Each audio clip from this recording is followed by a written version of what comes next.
students, are you excited in our lesson for today? I am expecting that you are as much as I am excited to share everything that you need.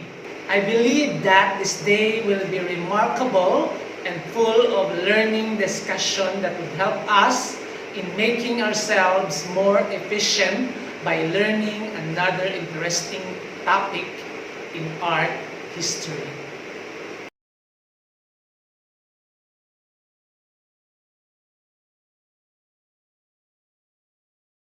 I am Teacher Ren, your teacher broadcaster, to discuss about the selected Western classical plays or opera and its influences in Philippine theatrical performance. The objective for these sessions are the following. Number 1, analyzes the uniqueness of each group's performance of its selected Western classical theater, play, and opera.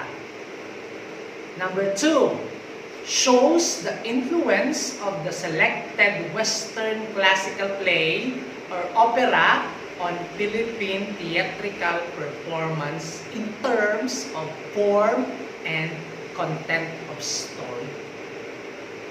But before we start with our lesson proper, let us have an activity first called Know Me.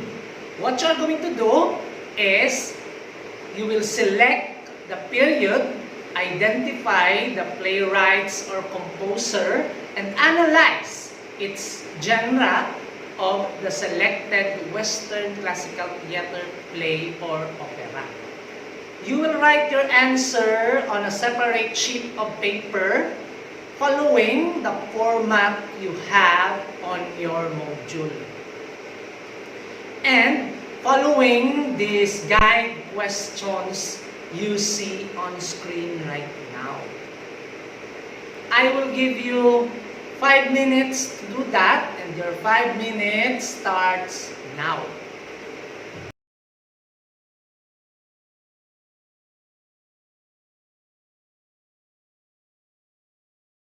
Very good, students.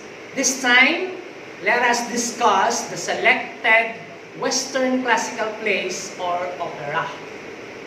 Theater arts of the Western countries produced and performed in different periods and that have great influence from the ancient Greek and Roman theater art.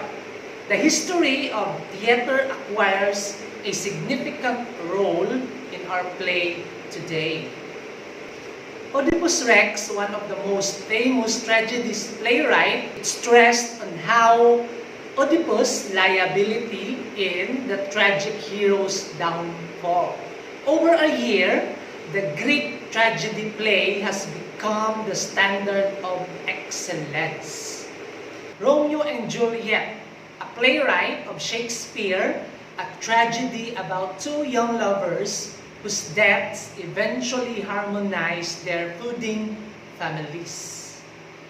With the exception of your Romeo and Juliet, Shakespeare's most famous tragedy and one of the world's most enduring love stories, the plays attribute varied poetic forms to different characters, sometimes changing the form as the character develops. Nowadays, it has several adaptations of Shakespeare's Romeo and Juliet. It can be stage, film, musical, and opera. Carmen, composed by Bizet, one of the most controversial and tragic story in French for the reason that ruined views of opera.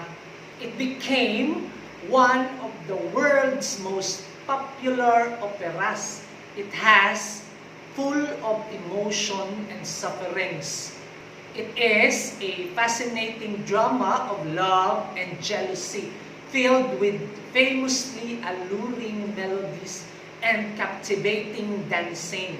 Brilliant of melody and harmony described the music of Carmen. The story has been the subject of many screen and stage adaptations. After the death of Bizet, there is revision and the opera were now well known in the world. In the Philippines, Francisco Balagtas y de la Cruz, known as Francisco Baltazar of Florante and Laura, Severino R. Reyes, father of the Tagalog zarzuela, was now and then popular through the 20th century. In 2012, a new production of the Tagalog zarzuela, Walang Sugat, was staged in Manila. The form retained a modest place in the musical theater of the Philippines. It is evident that theater or opera are practiced. For instance, Severino, Clarissa Ocampo, and Lea Salonga, they are the pride of the Philippines in the field of performing arts. Now, let us analyze this question. Among the selected Western classical theater play or opera that you have read, which theater play or opera has a unique story or performance and why? Very good, students. Now let us practice more by answering the activity called Complete Me. What you are going to do is fill in the blank of the correct answer to complete the table, following the format you have on your module and you see on screen right now. You only have 5 minutes to do that and your 5 minutes starts now.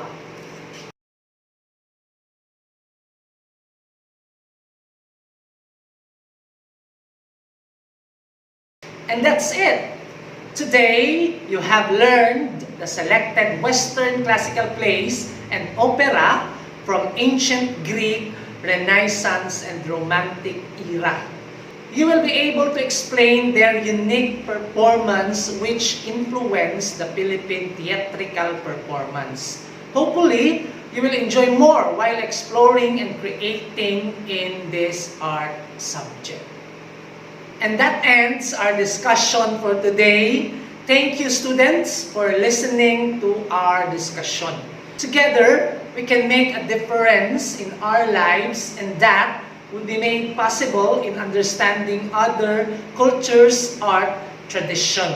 Once again, I am Teacher Ren, your teacher broadcaster in Arts 9. Stay safe, stay healthy, and have a great day.